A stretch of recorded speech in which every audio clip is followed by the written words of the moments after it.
Hello बच्चों, नमस्कार। कैसे हैं आप सब लोग? उम्मीद है शानदार, जिंदाबाद, जबरदस्त होंगे। बच्चे, सीएपीएफ या हम कहें कि बीएसएफ ने एक भर्ती निकाली है जो 1526 पद हैं। और एक बहुत अच्छा एक आश्वासन मैं आपको इसमें दे रहा हूं कि चूंकि ये भर्ती अब एक स्ट्रीम लाइन आ चुकी है, क्योंकि अब से पहले ये तितर बितर थी। बीएसएफ अपनी अलग वैकेंसी निकाल रहा है, सीआईएसएफ अपनी अलग निकाल रहा है, सीआरपीएफ अपनी अलग निकाल रहा है। सबसे अच्छी होती थी कि बीएसएफ में 300 आई, सीआईएसएफ में 400 आ गई, और किसी बार सीआईएसएफ में बनी 200-250 वैकेंसीज, तो आई नहीं, चलो अगली दोनों सालों का मिला के 500 एक साथ निकाल लेंगे, तो ऐसा होता था। आईटीबीपी में मान लीजिए 30-35 पद हैं, वो कैसे निकालें? वो कहेंगे इसके लिए तो मैं भर्ती नहीं कर सकते। तो फिर जब तक उनकी 200, 100, 200, 300 वैकेंसीज नहीं हो जाती तब तक वो नहीं लाते, तो वो 3-4 साल में आती थी। अब क्या होगा, किसी के पास 30 पद हैं या 35 पद हैं या 10 पद हैं, तो भी वैकेंसी आएगी। और ये अब अच्छी बात है कि हर साल सीएपीएफ की वैकेंसी हेड कांस्टेबल में भी आएंगी। सीएपीएफ हम कहते हैं जैसे आपकी एसएससी जीडी की वैकेंसी होती है, या आपकी सीपीओ में सब इंस्पेक्टर बनते हो, तो कांस्टेबल बनते हो एसएससी जीडी के थ्रू, और सब इंस्पेक्टर बनते हो एसएससी सीपीओ के थ्रू, और असिस्टेंट कमांडेंट बनते हो यूपीएससी के थ्रू। एक और पेपर होता है ना। अब यहाँ एक और एंट्री डायरेक्ट शुरू होती है, जिसके बारे में बहुत कम बच्चों को पता होता है कि यार मेरे को ना देश की सेवा करनी है, मेरे को वर्दी वाली नौकरी करनी है, लेकिन मेरी हाइट कम है। तो उन बच्चों के लिए बड़ा बड़ा वरदान है बच्चों ये। तो 165 सेंटीमीटर इसमें हाइट है। नॉर्मल क्षेत्र की, मान लो कोई पहाड़ी क्षेत्र है या एसटी का कोई बच्चा है या बच्ची है, तो उसकी तो बहुत ही कम हाइट भी इसमें चल जाती है, उसको विशेष छूट भी है। तो यहाँ इसमें एचसीएम और असिस्टेंट सब इंस्पेक्टर दोनों की, इसको स्टेनो की वैकेंसी बोलते हैं, और ये आपका क्लर्क वाली पोस्ट होती है। तो भाई ये भर्ती अब हर साल आया करेंगी, हर साल। क्योंकि अब इसको बीएसएफ करवाया करेगी, और ये जरूरी नहीं है कि हर बार बीएसएफ ही कराए। हो सकता है अगली बार इसका टेंडर सीआरपीएफ ले ले, हो सकता है उससे अगली साल सीआईएसएफ ले ले, या इन पैरामिलिट्री फोर्सेज में यही तय हुआ हो कि एक साल बीएसएफ सबकी वैकेंसी निकाल देगा, एक साल सीआरपीएफ वैकेंसी निकाल देगा। तो इनको, इन सबको, कि ये चारों पांचों छह जितनी भी ये पैरामिलिट्री फोर्सेज हैं, इन सबका एक कंबाइंड नाम बनाया है CAPF, central armed police force. ठीक है, तो इसलिए मैंने इसका नाम सीएपीएफ रखा है। बीएसएफ ने इस बार भर्ती निकाली है। तो बच्चे, 1526 पद बहुत शानदार एक उस इंडिकेशन को दिखाते हैं कि जिन बच्चों की हाइट कम है, या जो बच्चे एसएससी जीडी में ओवरेज हो चुके हैं, या कुछ ऐसे हैं कि मुझे वर्दी वाली नौकरी भी करनी है और ऑफिस में बैठकर काम भी करना है, या लड़कियां कि भाई मैं पैरामिलिट्री फोर्सेस में मैं कहाँ ड्यूटी देती फिरूंगी, मैं फील्ड में कैसे ड्यूटी दे पाऊंगी, तो वो उनके लिए बहुत बेनिफिशियल है कि लड़कियों के लिए जॉब बेस्ट हो सकती है साबित। चाहे वो बीएसएफ में उसको मिले, चाहे सीआईएसएफ में मिले, चाहे सीआरपीएफ में मिले, करना ऑफिस में बैठ के ही काम है। अब बात आती है कि सर इसमें ना सैलरी, बहुत सारे बच्चों को एक सैलरी इश्यूज भी रहता है। मैं पहले भी आपको बता चुका हूं, एक बहुत अच्छी सैलरी इन फोर्सेस में मिलती है। अगर मैं हेड कांस्टेबल की बात करूं, तो किसी भी बच्चे की सैलरी 55,000 से कम नहीं बनेगी। इससे ऊपर तो बन सकती है, 50 और 55 के बीच में, हाँ सॉरी, 50 से 55 के बीच। मैं बिल्कुल ये वो बता रहा हूं, अगर बच्चा नया है और लग गया है, नया बच्चा बिल्कुल फ्रेश ज्वाइनिंग है, 50 से 55 के बीच में उसकी सैलरी बन जाएगी। ये डिपेंड करता है कोई उसका सिटी कैसा है। अगर उसका थोड़ा एक्स सिटी की तरफ है तो फिर वो बन जाता है। 3 कैटेगरी में बांटा है, तो एचआरए उसका उस हिसाब से बन जाता है, तो थोड़ा एचआरए में डिफरेंस आता है, इसलिए वेरी करती है हर बच्चे की।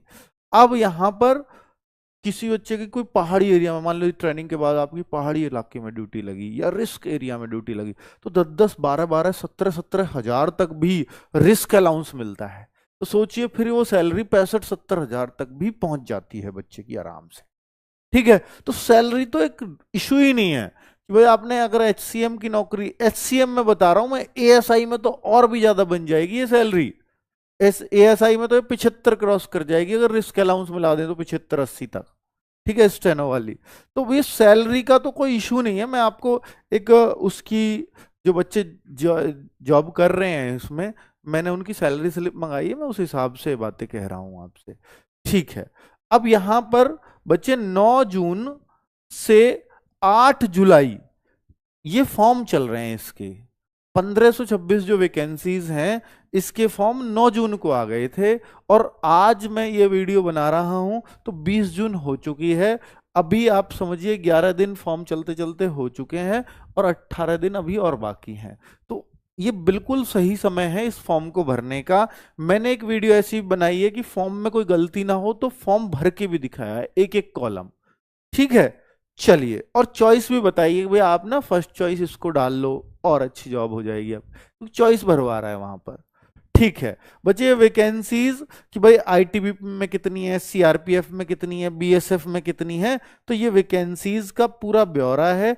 एएसआई की ये ऊपर वाली है और हेड कांस्टेबल मिनिस्ट्रियल वाली ये नीचे वाली है। क्लियर, ये सबको मालूम है। अब इसमें जो आप सबको मैंने बता चुका हूं कि 3 स्टेप्स हैं। पहला है फिजिकल, फिजिकल और मापतोल पहले इससे पहले क्या होता था, एग्जाम, फिर फिजिकल के लिए बुलाते थे। इस बार पहले फिजिकल है, उसके बाद सेकंड है आपका एग्जाम। और इनका ये कहना है कि जब से भर्ती निकली है, अब जो है इसके 6 महीने के अंदर हम इस स्टेप को भी कवर कर लेंगे। यानी 1-2 महीने में आपका फिजिकल शुरू हो जाएगा और उसके 2-3 महीने बाद आपका एग्जाम शुरू हो जाएगा। तो यहां तक ये बोल रहे हैं कि 6 माह के अंदर हम ये यहां तक इस स्टेप को पूरा कर लेंगे।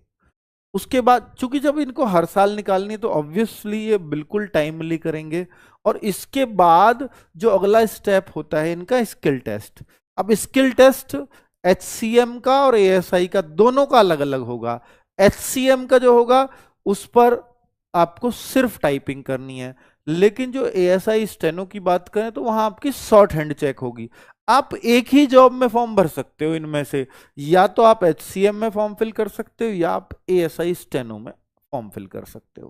क्लियर बच्चों, चलो, तो ये 3 स्टेप्स हैं, स्किल टेस्ट, वहीं डॉक्यूमेंट वेरिफिकेशन और फिर मेडिकल, ये सब एक साथ ही वो तीसरा स्टेप है। ठीक है, चलो अब मैं आपको बता देता हूं एग्जाम में आना क्या क्या है। हिंदी या इंग्लिश में से, देखिए एचसीएम में अगर मान लीजिए आप दिल्ली पुलिस में सब इंस्पेक्टर एचसीएम बनना चाहते हो, बहुत अच्छी जॉब मानी जाती है, वहां भी टाइपिंग का रोल रहता है। हर जगह जहां मिनिस्ट्रियल हेड कांस्टेबल होगा ना इन फोर्सेज में, वहां टाइपिंग चाहिए ही चाहिए, क्योंकि भैया आपको सिस्टम पे बैठ के काम करना है, आपको सबकी सैलरीज देखनी है, आपको छुट्टी का रिकॉर्ड मेंटेन करना है हर किसी का। तो ये जो है आपको वहां टाइपिंग की जरूरत पड़ती ही है। तो यहां पर ये जरूरी नहीं है कि आपको इंग्लिश ही आती हो, हिंदी या इंग्लिश। एग्जाम की बात कर रहा हूं मैं, फिजिकल आसान है, फिजिकल हो जाएगा। फिजिकल के बाद जब आपका एग्जाम की बारी आती है तो एग्जाम में हिंदी या इंग्लिश में से कोई एक चीज करनी है। ठीक है, 20 क्वेश्चन 20 मार्क्स के, फिर आपकी रीजनिंग आती है 20 क्वेश्चन 20 मार्क्स के, फिर आपका मैथ्स आता है, न्यूमेरिकल एप्टीट्यूड। अगर आप सिलेबस देखोगे तो सिर्फ अर्थमेटिक है, तो 20 क्वेश्चन 20 मार्क्स के। क्लैरिकल एप्टीट्यूड 20 क्वेश्चन 20 मार्क्स के। अब सबसे बड़ा डाउट ये है सर, ये क्लैरिकल एप्टीट्यूड क्या है, अभी बात करता हूं इसके बारे में। और सबसे नई चीज है कि कंप्यूटर भी है इसमें, 20 क्वेश्चन 20 मार्क्स के, और कंप्यूटर जनरल इंफॉर्मेशन के बारे में पूछा जाता है पूरा।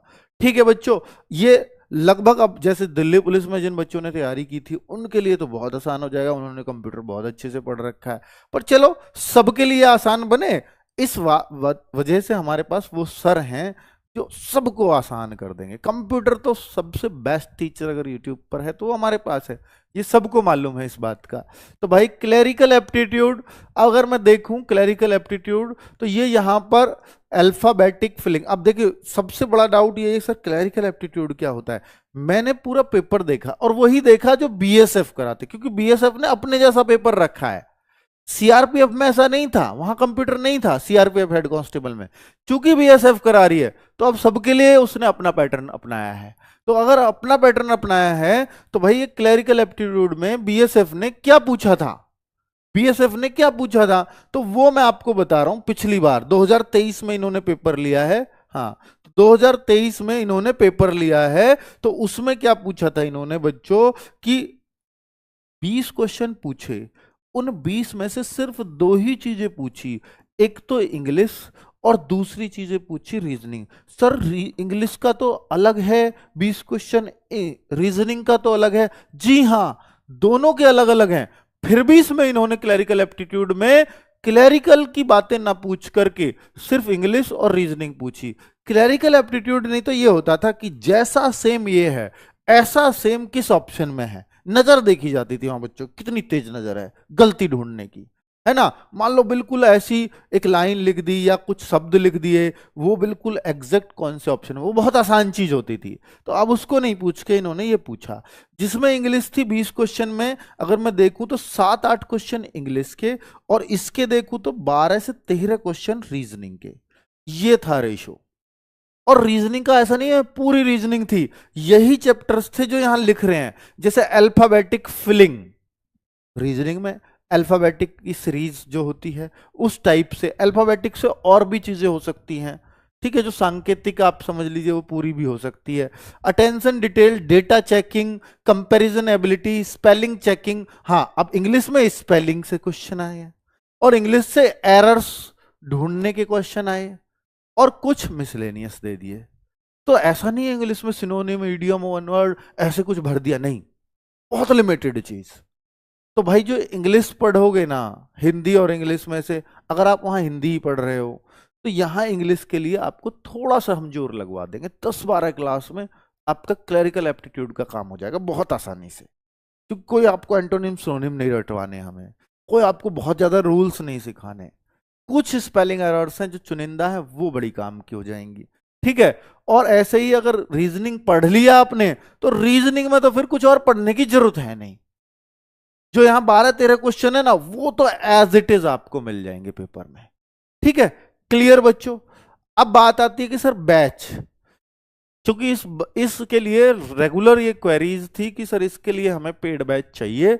तो भाई इसके लिए देखिए, पेड और फ्री में एक बात है बच्चों, अगर आपके पास एग्जाम की डेट नहीं है तो फ्री की आपको कदर नहीं है। और मैं टीचर्स लगा रहा हूं, ये है सर, अब वो तब तक आप ढीले पड़ चुके हो, भाई ठीक है यार, कुछ दिया थोड़ी है, जब आएगा एग्जाम पढ़ लेंगे। लेकिन यहां ना आपका कोई डिस्टरबेंस किसी तरह का नहीं रहेगा, एप्लीकेशन में चीजें बिल्कुल सुव्यवस्थित तरीके से मिलती हैं, और आपको भी पता है कि हमारी फीस बड़ी जेन्युइन होती है कि हर बच्चे का बजट में हो। तो भाई ये पूरी टीम है, टीम में आपको कोई कमी नजर नहीं आएगी। ये वही टीम है जिन्होंने पिछली बार सीआरपीएफ एचसीएम पढ़ाया, बीएसएफ एचसीएम पढ़ाया, सीआईएसएफ एचसीएम पढ़ाया, और सबके बहुत अच्छे अच्छे रिजल्ट्स दिए। वो बात अलग है आप टाइपिंग में रह गए, कुछ बच्चे शॉर्ट हैंड में रह गए, और कुछ फाइनली सेलेक्ट हुए जिनका हमने सम्मान समारोह भी किया, और मतलब 1 रैंकर 2 रैंकर वो सब आए एचसीएम वाले पूरे बच्चों। कुछ में तो ऐसे थे जो 100 में से 99 अंक भी थे बच्चों, और उनकी भी रैंक थी यहां पर, है ना। तो इस तरह के बच्चे भी पिछली बार देखने को मिले थे। अब यहां मैं आपको अग्नि बैच के बारे में बता देता हूं पूरी डिटेल। ये हमारा प्राइस रहेगा, वैसे ये 800 रुपए का बैच है हमारा, यही जेन्युइन प्राइस रहता है। इससे ऊपर मैं कभी नहीं सोच पाता, ना मैं सोच पाऊं, ऐसा भगवान मुझे बनाए कि भाई CAPF 20 कूपन कोड है, 640 रुपए में आपको सारी क्लासेस ये मिल जाएंगी। अभी ये कूपन कोड सिर्फ और सिर्फ 26, 27, 28, 26 से क्लास शुरू हो रही है। आप चाहो तो ये बैच अभी से खरीद पाओगे इस वीडियो के बाद से, एप्लीकेशन रोजगार विद अंकित में। 26 जून से क्लास स्टार्ट होंगी, तो 26, 27, 28 तक ये कूपन कोड चलेगा, उसके बाद ये नहीं चलेगा। अब आप देखिए बच्चे, ये कहो कि इतना, देखिए मैं आपका इसको मैं 499 रखता, मैं आपका 299 रख लूं, चाहे मैं 199 रखूं, 199 रखूंगा तो 99 के मैसेज आएंगे, 99 रखूंगा तो 49 के मैसेज आएंगे, 49 रखूंगा तो 11 रुपए के मैसेज आएंगे। तो ये तो कभी कम नहीं हो सकते, ये कुछ हो नहीं सकता। ये हमने वो बहुत जेन्युइन फीस रखी है जो किसी भी बच्चे के बजट से बाहर नहीं है। आप ये कहिए कि सर टीम इतनी अच्छी लगाई है, मेहनत इतनी अच्छी करवाई कि सिलेक्शन हो जाए, और आपको ये है कि मेरा कोई 199 मिल जाए, दूसरा 299 मिल जाए, तो सिर्फ आप बैच खरीदने पर ध्यान दे रहे हो, आप सिलेक्शन की तरफ आपका कोई कोई रुझान किसी तरह का नहीं है, ठीक है। चलो, तो भाई ये मैंने बता दिया, तो अभी आप प्लीज मुझे माफ करें, मैं इसमें कोई चेंज नहीं करूंगा, ठीक है। तो अभी इसको कहें या ना कहें कि कितनी फीस है उतनी फीस है, ये आपको आरडब्ल्यूए के हर बैच में आपको दिख जाएगी, वो जेन्युइन फीस है, वही ली जाती है सबसे। कैसे खरीदें इस बात को भी बता देता हूं। पेड क्लास, या ये फ्रंट पे भी आ रहा होगा आज तो यहां पे क्लिक करें या पेड क्लास पे क्लिक करें, अगर ये नहीं दिख रहा है तो वहां पे फिर आप नीचे करेंगे ऑल कोर्सेज, यहां लिखा आ रहा है जैसे, नीचे करेंगे तो कहीं ना कहीं अग्नि बैच आपको दिख जाएगा। जब अग्नि बैच दिख जाए तो आप यहाँ बाई नाउ पे क्लिक करके वो कूपन यहां डालें CAPF20 बिना स्पेस के, CAPF20 कैपिटल में लिख दे बिना स्पेस के ऐसे, तो तुरंत ये 799 के आपके 640 हो जाएंगे और आप पे ऑनलाइन कर सकते हो। लेकिन ये डेमो भी देख लें।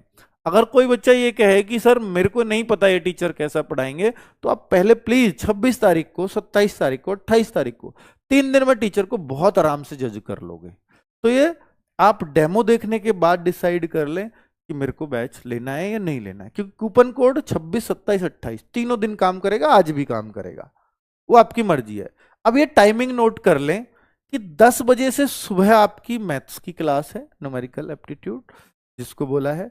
कंप्यूटर की 11 बजे से क्लास लगवाई है, 12 बजे से रीजनिंग की क्लास लगवाई है।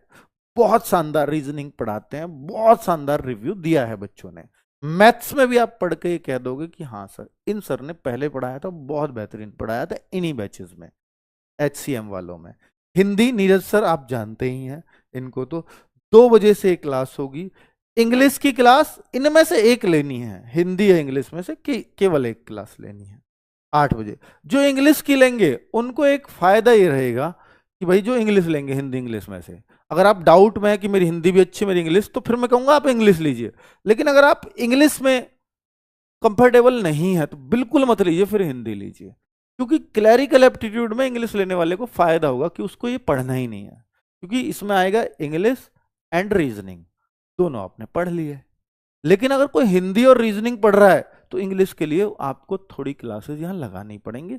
क्लैरिकल एप्टीट्यूड के कुछ अपने 2-4 क्वेश्चन अलग टाइप के भी होते हैं, उनको हम कंप्यूटर खत्म होने के बाद इसमें इस क्लास में करवा देंगे आपको, ठीक है, यही सर करवाएंगे। तो क्लैरिकल एप्टीट्यूड के अगर कुछ एक्स्ट्रा चीजें भी होती हैं, लेकिन रीजनिंग और इंग्लिश के जो क्वेश्चन आते हैं क्लैरिकल एप्टीट्यूड में, वो मैं इन सर से करवाऊंगा कि इनको क्लैरिकल एप्टीट्यूड में करा दे, ताकि आपको इंग्लिश की क्लासेस ना देखनी पड़े, ठीक है। बाकी क्लासेस दोनों मिलेंगी आपको। धन्यवाद बच्चों, नमस्कार।